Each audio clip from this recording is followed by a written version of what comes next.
Hello and welcome, Exiles, to the money printer that is Sanctum. Now, I'm going to give you footage of a whole run from start to finish. I accidentally started recording after I did the first room, so I apologize for that. But I'm hovering over the relics now, so you can pause the video if you want to see the effects I have for the various relics. Um, Same goes throughout the run. If you want to pause to look at things, you can, just to get an idea of what's in Sanctum, what to expect. I have done a lot of Sanctum before in the previous league, and so adapting to the new Sanctum wasn't too bad. Now, this first room we're doing is a standard room. These standard rooms, and you'll notice this in every floor, there's a version of the standard room, there's a version of Find the Exit, there's a version of a gauntlet style room. They all have different conditions on which you need to meet. The standard room is you need to kill all the rares and all the regular bodyguards. I noticed the door isn't open, that means I missed a mob, and there's the rare that is missing over here. Now, we speculated when they said rares are going to be in Sanctum, that's going to brick the runs. No, rares are kind of inconsequential. For the most part, I haven't run into a single rare that's an issue. Basically, if you have a build good enough for Sanctum, rares shouldn't be the obstacle that stops you from completing them. Next up, this room is a Find the Exit room. Find the Exit rooms are basically check 3 corners. That's how it works. You start out, you're like, okay, let me run around to the first corner over here, and if the exit's here, you leave. It randomly picks one of the 3 corners, and this is the same in all the different Find the Exit rooms. From my experience, except for maybe floor 4, the Find the Exit room is a little bit different, but not really. So, next up here, we have a boss room. Boss rooms are on every floor. This is the hardest boss out of all of them, in my opinion, because you have to kill 6 different targets, and then he still does an attack afterwards. You'll see he does this big AoE attack, so I'm trying to dodge that. It's a little bit hard. The other bosses on other floors are basically free fights, because if you have DPS, you can pre-fire them, which we'll see later on in this run. Okay. Now, as I'm going through this, I want to say if you're trying to do Sanctum, things you need to succeed are a lot of damage and freeze. This character has a lot of damage and freeze.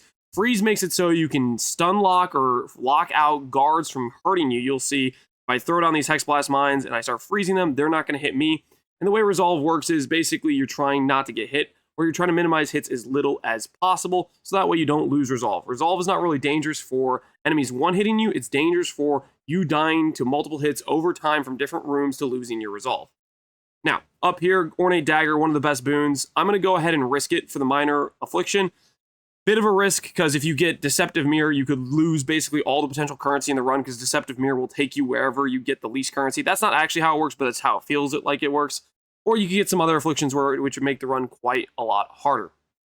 Now, doing another standard room, I think I've covered all the basics of most of the room types. I will say this for Sanctum, if you're wondering how Lycia's drop rate changed, it no longer drops a unique every time. It now drops a unique relic every time, which has a condition or a guaranteed reward from Lycia later on. So Sandstorm Visage, Eternal Damnation, those are all gated behind challenge relics. Right now, for example, my character, I'm using the Sandstorm Visage. The way I got it is I bought a relic that had Sandstorm Visage as a guaranteed reward, but it came with the additional challenge of not knowing the room types. Also, what not knowing the room types means is you don't see the afflictions, you don't see the rewards, you see nothing. It's a blind run, so to speak. You can counteract it if you RNG and All-Seeing Eye, but it's very unlikely for that to happen. So most of the bosses in the Sanctum, you can preload damage if you're doing mines, if you're doing another type of character. Whatever it is, you just have to try to dodge their attacks. I like mines because I can preload most of the bosses, and you'll see me do this throughout the run. All right, time for floor number 2. Floor number 2, Caverns is, I believe, the basic room where you just have to kill all the rares and all the guardians. You'll notice we just run through. And most of these rooms have pretty consistent layouts, except for Find the Exit. That's the only one where it varies where the exit is in the corner. You'll see here the stairs are not open. That means I missed a rare or a monster. They have these guys that climb up over the edges, so they spawn in late, and that's kind of what that guy did there, and that's why I missed him. So sometimes that happens. It's a little bit annoying, but for the most part, if I was trying to be a little bit more careful, methodical, I probably would have killed him in the first pass through instead of zooming right past him, because I wasn't paying attention to the guy on the side. Also, I should know, I pick Maximum Resolve here. If you remember old Sanctum, Max Resolve, Inspiration boons, they usually didn't matter because your relics were so strong. You could just get to like 1,000 Inspiration pretty much every run because of how much free Inspiration there was. New Sanctum is not like that at all. The new relics, as far as I can tell, are much, much weaker. I still am working at getting relics with like T1, T2 mods and stuff. But from my experience, the relics are much, much weaker. And things like the Radiant Fountain, which gives 200 inspiration, things like Max Resolve right there, this stuff matters a lot more in terms of chip damage hurting you because your relics aren't going to save you necessarily unless you have some really, really good relics. And I usually like to trade Resolve for Inspiration because I can get fountains later on, which allow me to essentially refill up to full. I don't highly recommend doing the trade max Resolve unless you have a good run going and you already have a decent amount of inspiration built up. I knew I had a Radiant Fountain coming, and I was thinking, okay, that's going to help out. It's going to maybe remove some bad affliction, and it gives 200 inspiration, which is really, really big on top of it. I strongly recommend going for Radiant Fountains when you can. They are of insane value, whereas previously they weren't really necessary because of how strong the relics we had were. This is a Find the Exit room. You'll see I go to all three corners just looking for the stairs.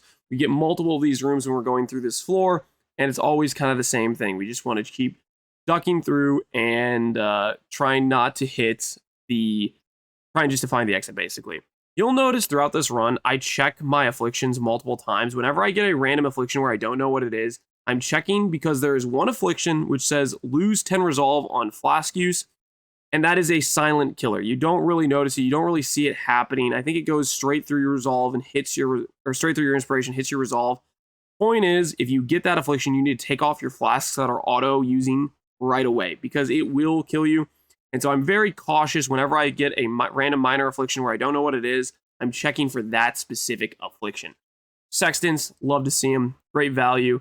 You'll notice as you go through this run, I'm getting poisoned water here. This is an affliction where it's like, okay, that's kind of bad, but I can just not click fountains. So I'm just like, okay, that's fine. I can deal with that. I just won't click fountains. My run's going well. I don't need fountains to restore my resolve.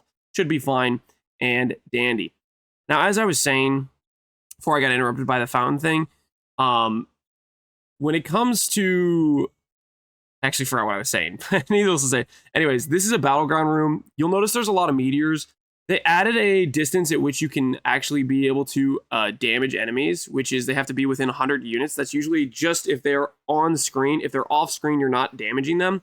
And what I've found the best strategy in a lot of the battleground rooms like that is to stay central to the room so you can keep damaging enemies. If you're to one side and you're trying to damage an enemy on the other side, you can't actually hurt him, but he can shoot an arrow and hurt you. So be a bit careful of that. It makes it a lot more dicey because you can't like cheese or hide in one side of the room and just kill everybody that way. You have to be a little bit more active about your dodging and ducking and weaving and trying to stay centralized so you can do damage to the enemies in the room. Alrighty, pick up some more loot. Yep, don't mind me. I like the loot. Going into the boss fight here, pretty much all the boss fights, you just preload damage and you start getting. These guys spawn right away when you start doing actions, so you can't preload them as hard, but it's still a matter of doing a decent amount of damage. This guy's going to do a blood orb. If he got it off, you want to be able to duck around because the second you kill him, that little big blood orb ball he does, it will drop and it will damage you. I lost a hitless run in Sanctum from back in Sanctum League, so I do remember, or I do have a bit of traumatized memories from that. On to floor number 3. I'm looking through the rewards here. A lot of times, you want to choose your route based on the most rewards you can get, choose your route based on what afflictions you're going to get, and choose your route based on what rewards what boons you're going to get. Usually my decision factors is I prioritize the most rooms after avoiding bad afflictions. Like if you get a really bad affliction, it doesn't matter what rewards you get, you could end up bricking your run. For example, if I got the reward that gives me, if I get the affliction that gives me Deceptive Mirror, it doesn't matter what route I want to take to get what rewards, Deceptive Mirror could always screw me, and when I have a choice of a mirror and a choice of 2 chaos or 14 chaos, it could always pick the room with 14 chaos. So you want to avoid bad afflictions, you want to avoid getting random afflictions, because when you roll for a random affliction, it could always be bad. Sometimes it's a calculated risk, which I do a decent amount, but you gotta take that with a bit of caution. Now, this is a fountain room. I'm thinking going into this, I shouldn't click the fountain. I have the poisoned water, but needless to say, I'm picking this fountain because it gives me the most options. There isn't really a discernible benefit between this room versus the other room because I'm not getting a reward out of either of them, but this room can pick both rooms, and thus it expands my field of view for what rooms I can pick. Of course, I click fountain because I'm stupid, but we don't need to... And Fiendish Wings is also like the second worst affliction. As you can see, going later on, the room on the top has the ability to go to either Accursed Pact, and you want to just keep prioritizing loot and trying to keep your route open in terms of being able to have going to nodes that have a lot of branches. It's not ideal to go into a node that forces you into another node, because if you get forced into another node, it could be a lose scenario where it gives you a really bad affliction, or it just gives you a bad reward instead of more reward options later on during the path. All right, checking my afflictions, I'm like, yep, I got the Fiendish Wings. That was stupid. I shouldn't have done that.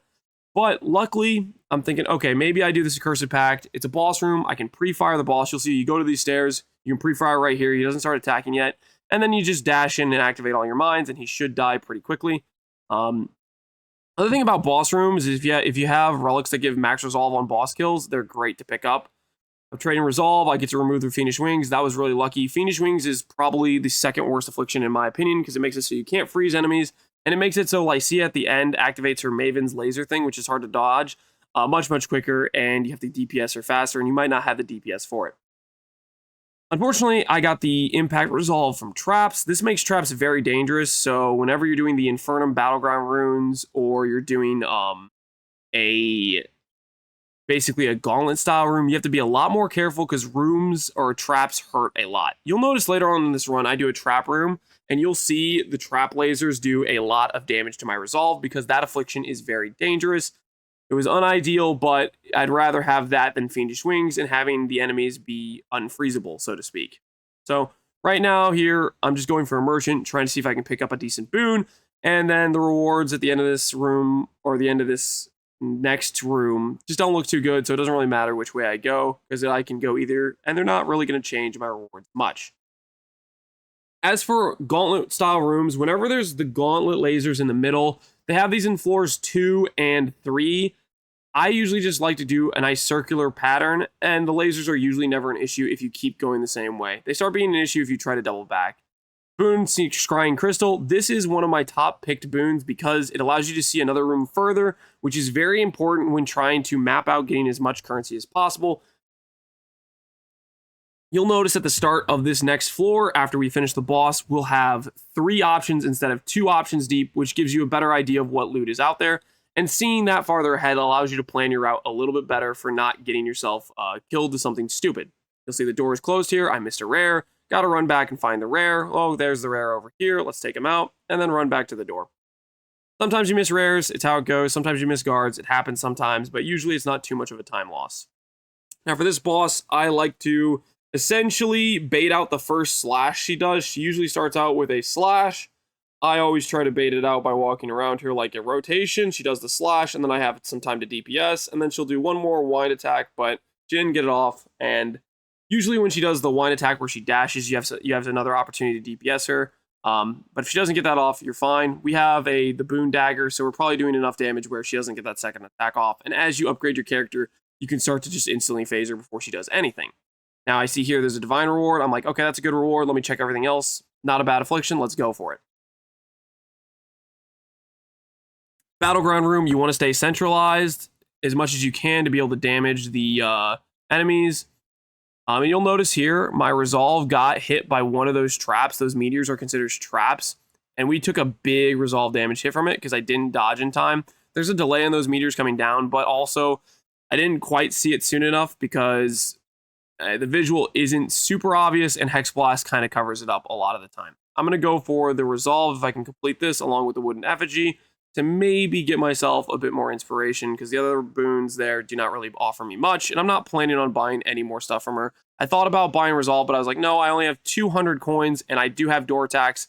I don't want door tax to cause me a problem for buying other boons or other rewards, because every time you do a room with a reward, you have to pay 5 coins. If you have door tax and you're broke, the way to get around buying the 5 coin thing is don't pick up coins throughout the room as you're clearing it. Finish clearing the room, go to the reward area. It'll charge you the door tax. You'll go down to 0 coins, and then you can come back in and pick up the coins, like go back into the room and pick up the coins if you have that situation. I have the extra coins that I saved because I didn't go buy that boon, and so I didn't have the issue of having to go back and pick up the coins. I think I still have door tax. I'm pretty sure I got door tax during this run, but maybe I don't. I think I do, though. This room is one with multiple shortcuts. I'll walk you through here. There's this shortcut over here. Allows you to get around a guard and allows you to skip some of the phase. And I always just walk up totems to block the fireballs and run around like this. There's one guard over here you always have to kill. I always activate this ice trap, run back, and then I go and walk my totems up to this middle area right here, and then I can teleport out. This is the Gauntlet room in floor 4. There's 2 different variations, one with lightning floors, which we'll see later. That is how you get through that room. I always like to trade Resolve for 100 Inspiration, but I don't have enough Resolve at this point. So I'm going to trade some maximum Resolve because I already have so much Inspiration. I don't think I'm going to lose the run unless I do something really stupid. I get All-Seeing Eye. This is great if you get this earlier on. At this point, it wasn't going to change what loot I got much, but I checked the loot just in case there's something I want to go for. I decide the currency on the bottom path doesn't look great, so I'm going to go the top path just for the chance at getting some good loot out of the Accursed Packs, because Accursed Packs is always a random roll at loot, and that's another chance for a Mirror, that's another chance for a Divine Orb, and I like to take those chances. If I have a Chaos Orbs on one option, I'd rather take the RNG at getting Sextants, at getting Exalts, at getting Divines. That's just how I like to do it personally. And yeah, again, we have another variation. This guard actually came over and tried to hit me, so I went to take him out because I couldn't hit the Flame Dash. You always Flame Dash up here, and then walk your totems up as usual. Now, we're going to go over to the next room, which I believe is another trap room, but it's the different variation, and I can show you the few shortcuts I usually use in that room as well. So we'll go over here, get through, there's the door. Divianana, I'm broke, I can't afford a thing, so I'm walking past her. And then we have another entombment, and this is the one with the ground. Basically, it's a different trap room with some ground lasers, but there are shortcuts through it. So what we do is, you can take this slow if you want to, but I like to just zoom through it, get through it, and then there is technically a shortcut over here, but I think it's just a waste of time because there's not much more areas you have to dash through to get to the door. And then I see, can I afford any of the things? I'm going to go with a random affliction because I want loot. We're really late in the run, so I'm not going to lose much by getting a bad affliction, and I have good inspiration right now. You'll see I have 480 inspiration going into, we're going to do a Desecrated Crypts at the end, which is the Battleground room, and I'm probably going to lose a decent amount to traps there. All right, now we have some guards. This is a standard room in floor 4 where you just have to kill all the guards and all the rare monsters. It's not usually too big of a deal, but if you have a weaker build, you have to play it a lot more cautiously. We have no currency from chest, and I go for the Accursed Pact again because I'm hoping for random loot. You'll see this room has lasers. These lasers are the hardest to dodge, in my opinion. You kind of have to like walk it slow and be very careful about it. And you'll see in this run, I do actually get hit by some lasers. I have 480 inspiration. I'm going to go down to like 300 something because I get hit pretty bad. And I see how I got from 480 to 320 just like that. Only touched by lasers a little bit. That's why the trap affliction I have is very, very bad. Because the hardest things to dodge in Sanctum are stuff like these lasers and the random meteors. And that's where I lost Resolve during this run. Over here, I'm like, okay, what do I want? Let's just do this thing. It doesn't affect me in the fight. And I was hoping for good loot, but I got Val Orbs. Just how it goes sometimes. I like to take the odds of getting a Divine Orb, Veiled Chaos, a Null Orbs, whatever it is, because the chances are there for it to be some good loot. I always preload weapons like this, have Lycia dash that direction. I find that the easiest way to take the Lycia fight for the first phase. I think that's the most dangerous part of Lycia phase, because if she gets her Maven's Gaze laser off, it's quite dangerous. And then this fight right here, I like to just kind of run around her usually. So she'll do her laser. You want to avoid that thing. It's a slow turn. If you just rotate her, she doesn't really do too much damage to you. All right, for final phase of Lycia, you want to preload damage if you can. If you can't, the most dangerous thing is the electrical wave phase, which you have to dodge. Outside of that, rotating around her is usually the safest way to play this fight. She's doing this wind beam thing. I see I'm starting to take damage. I dash around to try to dodge it, and then I just DPS her. If I didn't DPS her, she would go to this red laser phase where you essentially have to dodge these red lasers. It's kind of dangerous. All right, here's the rewards. That is one Sanctum run. It took me about, I don't know, 20 minutes, whatever this video length is. And now let's go in game. Now that we're in game, let's talk about the run and what to do in terms of Lycia's drop table. She always drops a unique relic. And this is what I'm talking about in terms of infinite Sanctum. This relic right here, if you run the challenge relic with this one, which makes it so you can't do Avoid, Resolve Aegis, or Mitigation, this gives you a Forbidden Tome at the end. And you can kind of infinitely sustain, because this is about 80% of her drops is this. You drop this and you can just run another Sanctum right away. So it means you have to do very little trading. You maybe buy a couple tomes, but you're going to sustain. And if you don't sustain, you're getting other relics, which might have the ability to get you a Sandstorm Visage, which is worth a lot more, or even a Balance of Terror, Eternal Damnation, or maybe Winds of Fate. This thing is the most common, though, and I've dropped this maybe, I don't know, 9 out of my 12 runs I've done, something like that, very common.